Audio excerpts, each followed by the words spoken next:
This little tree with the compound leaves here is called yellowhorn, and I started it last year, and this year it seems to be coming back pretty strong. It produces a nut, and it's super hardy. I've never seen it really growing before. And I'm replacing this apricot because this apricot, although it's really big, it flowers very early here, which makes it really susceptible to frost, and it never produces any fruit. So I'm gonna cut that out as soon as this yellowhorn is of a good size. It's unfortunate because I really like apricots. One of my favorite early season plants, and also something that's super useful to have early in the season.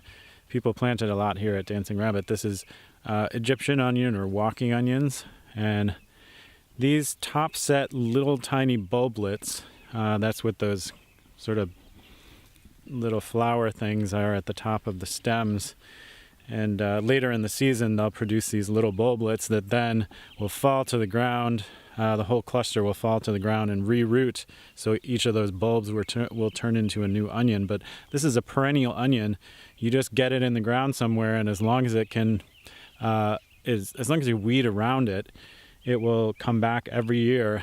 And the great thing about it is it comes up first thing in the spring, and you get these delicious scallions. So at a time of the year when maybe you're finishing up the onions that are in your root cellar, this thing is producing like crazy, and will produce until you can maybe get some later season like spring scallions planted. And this is a Siberian pea of some sort. Siberian beach pea, I think. And then this is actually one of the yellowhorns right here that I started from seed. I got all these seeds. I did the goji and sea berry video a couple years ago, and these are some of the ones I realized that these peas would do better if I just direct seeded them outside. I also tried the same thing with the gojis without as much success, because I really didn't see any of the gojis come up direct seeding, or the sea berries. I don't know why that was, but the yellowhorn has come up. Got some cilantro. So you can see here, we're kind of getting overgrown with this cilantro that I'm saving for coriander seed, but a couple more yellowhorns came up, and here's that original one that I showed you earlier in the video. A couple more seeds germinated, and they seem to germinate at really different times, so I was just sort of waiting and more would come up. And then this is that Siberian pea. Seems to be doing well. Even has little thorns on it, I think, or looks kind of like it.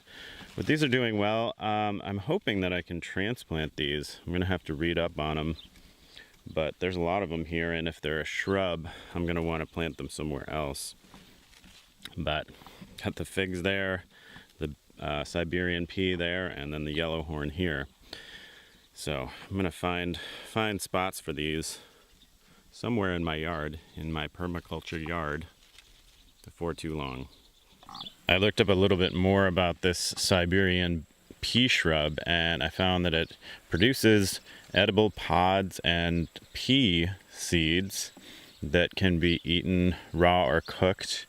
It also it grows really big, and so it can be used as a windbreak. I think it grows quickly, and then it fixes nitrogen, obviously, because it's a pea, and the flowers are edible as well.